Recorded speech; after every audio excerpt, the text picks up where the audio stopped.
Islamic state ఉగ్రవాదులు సృష్టించిన అరాచకం అంతా ఇంతా కాదు. ఐసిస్ ను అంతం చేసేందుకు పశ్చిమాసియా దేశాలు అమెరికా సాయాన్ని కోరాయి. 2014లో అమెరికా ఆధ్వర్యంలో 15 దేశాల బలగాలు ఇరాక్ కు చేరుకున్నాయి. ఐసిస్ పై 2017 నాటికే ఆ బలగాలు ఉక్కుపాదం మోపాయి. ఇతర దేశాలకు చెందిన బలగాలు వెనుదిరిగాయి కూడా. 2019 ఐసిస్ చీఫ్ అల్ బాగ్దాదీని అమెరికా హతమార్చింది.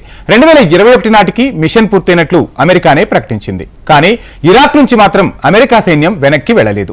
తమ దేశాన్ని ఖాళీ చేయాలంటూ పదే పదే అమెరికా సైన్యాన్ని ఇరాక్ కోరుతూనే ఉంది. కానీ అమెరికా వెళ్లనంటూ మొండికేసింది. ఇరాక్ లో అమెరికా సైన్యం ఉంటే దాడులు తప్పవంటూ ఉగ్రవాదులు హెచ్చరిస్తున్నారు. ఉగ్రవాద సంస్థలతో అధికారంలో ఉన్న ఇరాక్ ప్రధాని అల్ సుడానీ అమెరికాపై మరింత ఒత్తిడి తెస్తున్నారు.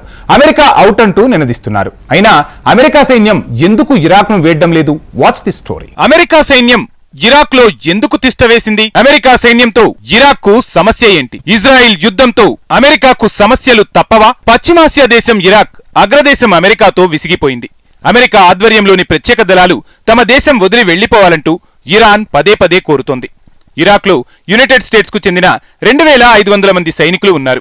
ఉగ్రవాద సంస్థ ఇస్లామిక్ స్టేట్ ఐసిస్ కు వ్యతిరేకంగా అంతర్జాతీయ కూటమిలో భాగంగా అమెరికా సైన్యం ఇరాక్ లో తిష్టవేసింది. 2014 నుంచి ఇరాక్ లో ఐసిస్ తో అమెరికా సైనికులు పోరాడుతున్నారు.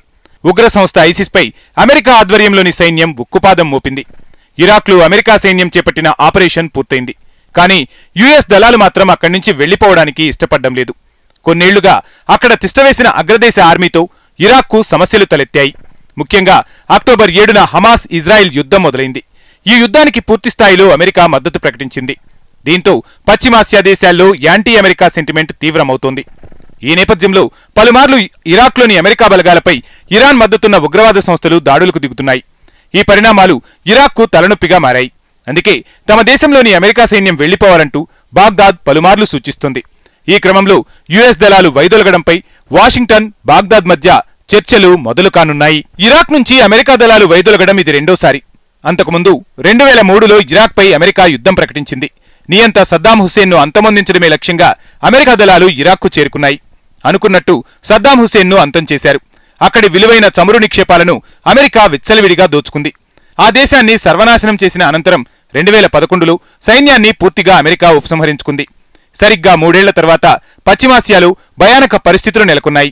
ఇరాక్, సిరియాలోని పలు ప్రాంతాల్లో ఇస్లామిక్ స్టేట్ పేరుతో ఉగ్రవాదులు భీకర దాడులకు దిగారు. ఇరాక్, సిరియాలోని పలు భూభాగాలను స్వాధీనం చేసుకున్నారు. ఆయా ప్రాంతాల్లో క్రూరమైన ఖలీఫాను ప్రకటించారు. అన్ని ప్రభుత్వాలు ఐసిస్ పై పోరాటాన్ని ప్రకటించాయి. ఈ నేపథ్యంలో అమెరికా సాయాన్ని పశ్చిమాసియా దేశాలు కోరాయి. దీంతో ఐసిస్ పై యుద్ధం పేరిట 2014లో అమెరికా సైన్యం మళ్లీ ఇరాక్ కు చేరుకుంది. అమెరికా ఆధ్వర్యంలో ఐసిస్ కు వ్యతిరేకంగా పోరాడేందుకు అంతర్జాతీయ కూటమిని ఏర్పాటు చేశారు.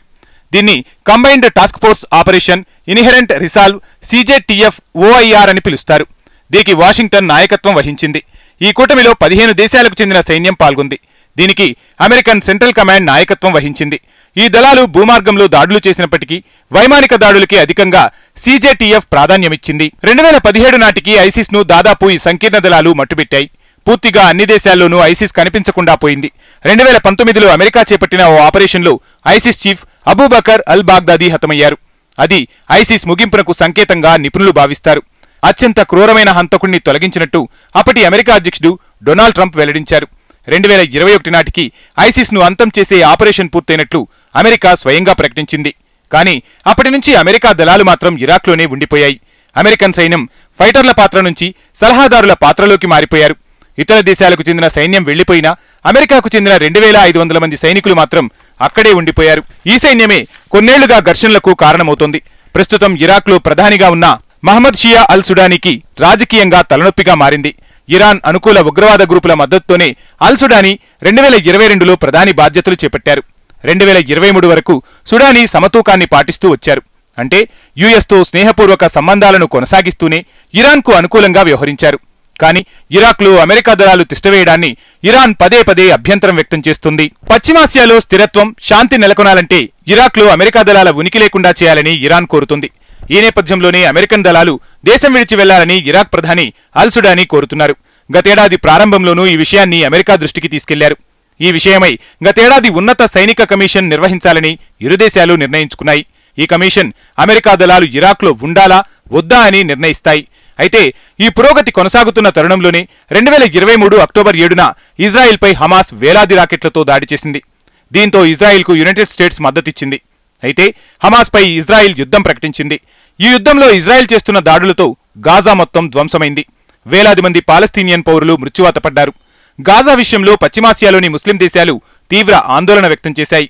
దీంతో వెస్ట్ ఆసియాలో ఇజ్రాయెల్కు మద్దతు పలికి అమెరికాపై, సైనిక స్థావరాలపై ఇరాన్ మద్దతిస్తున్న ఉగ్రవాద సంస్థలు దాడులకు దిగుతున్నాయి. అంతేకాదు ఇరాక్లోని అమెరికా సైన్యాన్ని వెనక్కి పంపించాలంటూ ఆ దేశ ప్రధాని అల్ సుడానీపై ఒత్తిడి తెస్తున్నాయి. ఇరాక్తో సహా ఈ రీజియన్లో యాంటీ అమెరికా సెంటిమెంట్ రోజురోజుకు పెరుగుతోంది. జనవరి 4న ఇది మరింత తీవ్రమైంది. బాగ్దాద్లోని ఇరాకీ ఉగ్రవాద సంస్థ కమాండర్ను అమెరికా హతమార్చింది. ఇరాక్లో పనిచేస్తున్న ఇరాన్ మద్దతు ఉన్న షియా ఉగ్రవాద సంస్థకు చెందిన కమాండర్ను అమెరికా అంతం చేసింది. ఇరాక్, సిరియాలోని అమెరికా స్థావరాలపై ఈ గ్రూపే దాడులకు దిగుతోందంటూ వాషింగ్టన్ వెల్లడించింది. కానీ హత్యకు గురైన ఉగ్రవాద కమాండర్ ఇరాక్ మిలిటరీలో పనిచేస్తున్నట్లు బాగ్దాద్ వాదిస్తోంది. సాంకేతికంగా చూస్తే మిత్రదేశమైన ఇరాక్ కమాండర్ను యుఎస్ హతమార్చిందన్నమాట. ఈ ఘటనతో ఇరాక్ ప్రధాని అల్ సుడానీ అమెరికాపై మరింత ఒత్తిడిని పెంచారు. సంకీర్ణ దళాలు ఇరాక్కు రావడానికి కారణం ఐసిస్ ను అంతం చేయడమే అని, ఆ పని పూర్తయిందని, తమ దేశం నుంచి అమెరికా దళాలు ఇక వెళ్లిపోవాలని కోరుతున్నారు. ఇరాక్ భద్రతా స్థిరత్వం ఏర్పాటు కావాలంటే అమెరికా దళాలు వెళ్లిపోవాల్సిందేనని పదే పదే తెగేసి చెబుతున్నారు. ఏ దేశంతోనైనా ఇరాక్కు నిర్మాణాత్మక, ద్వైపాక్షిక సంబంధాలు అవసరమని ఆ దేశ ప్రధాని స్పష్టం చేశారు. అలాంటి సంబంధాలు కావాలంటే యుఎస్ సైన్యాన్ని ఖాళీ చేయాలని సూచిస్తున్నారు. యుఎస్తో నిర్మాణాత్మక ద్వైపాక్షిక సంబంధాన్ని కొనసాగించాలని తాము కోరుకుంటున్నామని అల్ సుడానీ స్పష్టం చేశారు. కానీ ఇరాక్ వెళ్లిపోమ్మనగానే వెళ్లిపోతే మరోసారి ఆ దేశం ఉగ్రవాద ట్రాప్లో పడే అవకాశముందని అమెరికా ఆందోళన వ్యక్తం చేస్తుంది. తమ సైన్యాన్ని ఉపసంహరించుకుంటే టెహ్రాన్ మద్దతు ఉన్న ఉగ్రశక్తులు రెచ్చిపోతాయని వాషింగ్టన్ వెల్లడిస్తోంది. అమెరికా వాదనలు నిజమే అయినా ఆ దేశ సైన్యంతో ఇరాక్ అస్తవ్యస్తంగా మారిపోయింది. 2 దశాబ్దాలుగా ఏదో ఒక రూపంలో ఇరాక్లో అమెరికా సైన్యం తిష్టవేసింది. దీంతో ఇరాకీలు విసిగిపోయారు. అమెరికన్లు వెళ్లిపోవాలని, తమను తమ విధికి వదిలేయాలని ఇరాకీలు డిమాండ్ చేస్తున్నారు. బహుశా ఇరాక్ను అమెరికా సైన్యం ఖాళీ చేయాల్సిన సమయం వచ్చిందేమో.